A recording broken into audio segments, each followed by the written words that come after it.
उस घर की है जहाँ बहू और बेटी को एक माना जाता था। लेकिन फिर अरे शिखा बेटा, तू रसोई में क्यों घुसी रहती है? जा, रोटी मैं बना लूंगी।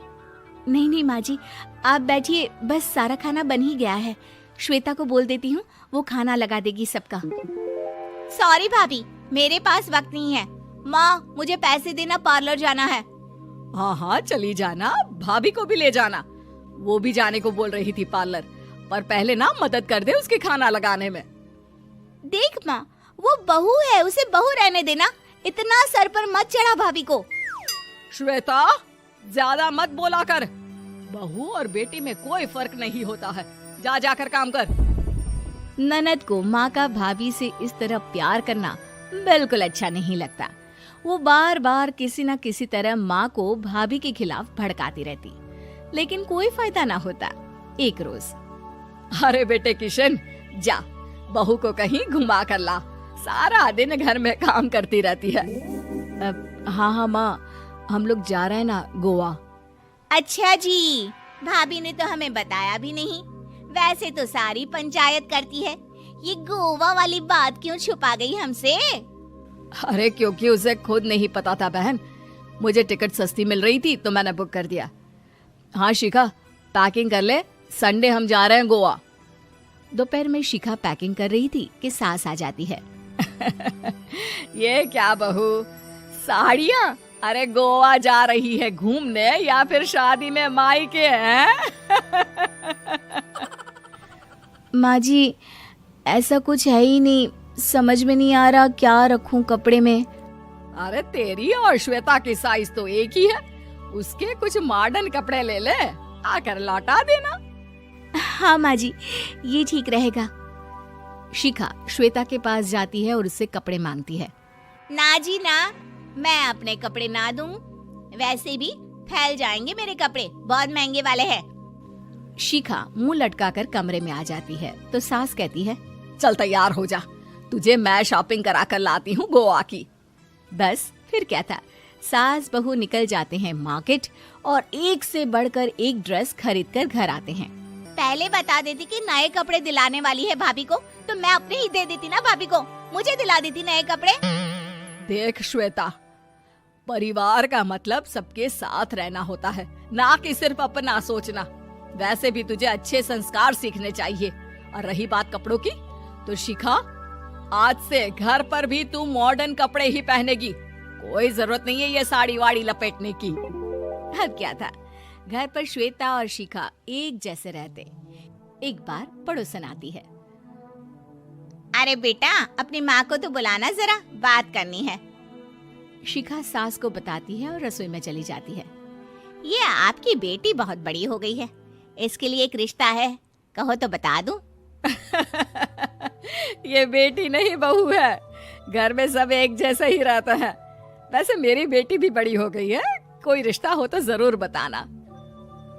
पड़ोसन रिश्ता लेकर उन लोगों के घर आती है। तब श्वेता की होने वाली सास कहती है, तो ये घर है, कितने मंजिल का है? और ये बहू ने आपकी क्या पहन रखा है, जीन्स टॉप? अरे भाई, साड़ी वाड़ी नहीं है क्या इसके पास?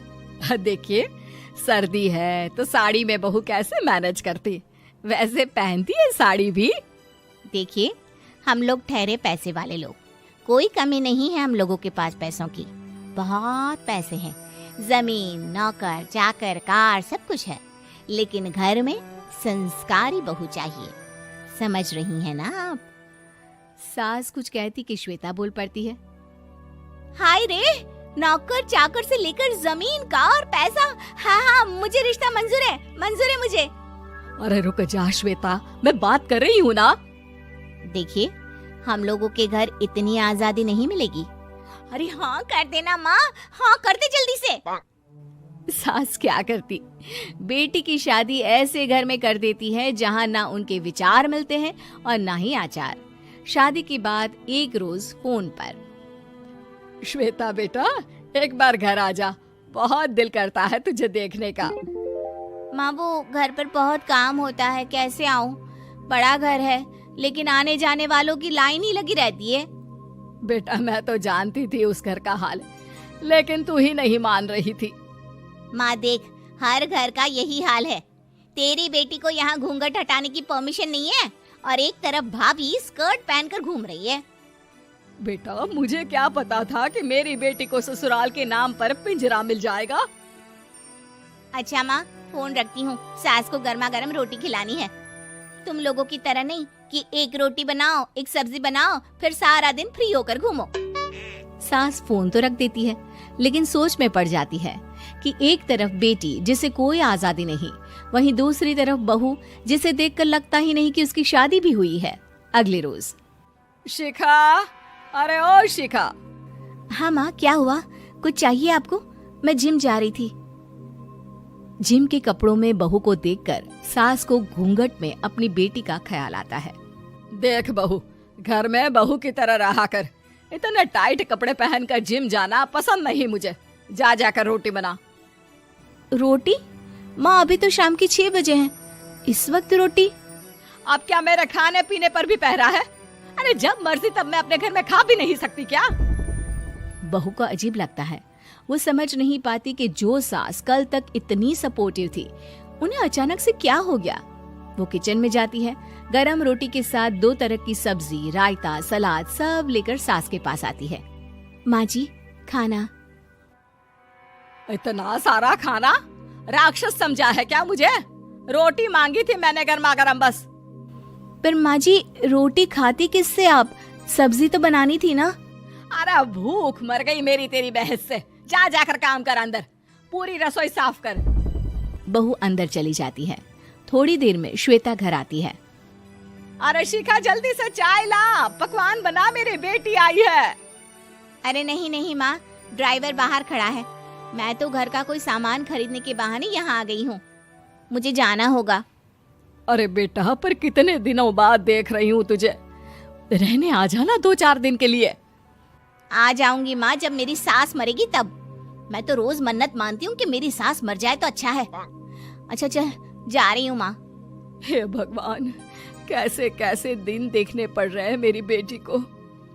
सास अंदर जाती है, जहाँ श्वेता की जिम वाली सहेली का फोन आया होता है। क्या बात है, आज जिम नहीं आई?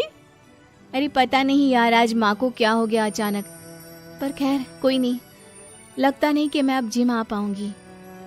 शिखा स्पीकर पर बात कर रही थी, जिसे सास सुन रही थी। यार, ये सास ना होती ही ऐसी है। मैं तो कहती हूँ बुढ़िया जल्दी मरे और तू आराम से जिए। शिखा को सहेली की बात पर गुस्सा आ जाता है। माँ के मरने की कौन सा बच्चा दुआ मांगता है मोहिनी? आगे से ऐसी बात मेरे सामने मत करना। हमारे घर की शोभा ही माँ है। क्या हुआ जो थोड़ी सख्ती दिखा रही है? उसमें भी कोई ना कोई उनकी भलाई ही होगी। मैं तो कहती हूँ भगवान मेरे जैसी सास सबको दे, जो सिर्फ माँ की तरह है। सास वाली तो कोई बात ही नहीं है उनमें। सास ये बात सुन रही थी। उनकी आंख में आंसू आ जाते हैं कि क्यों वो बेटी की किस्मत में बहू को भी भागीदार बना रही थी। शिखा, अरे ओ शिखा, क्या हो गया?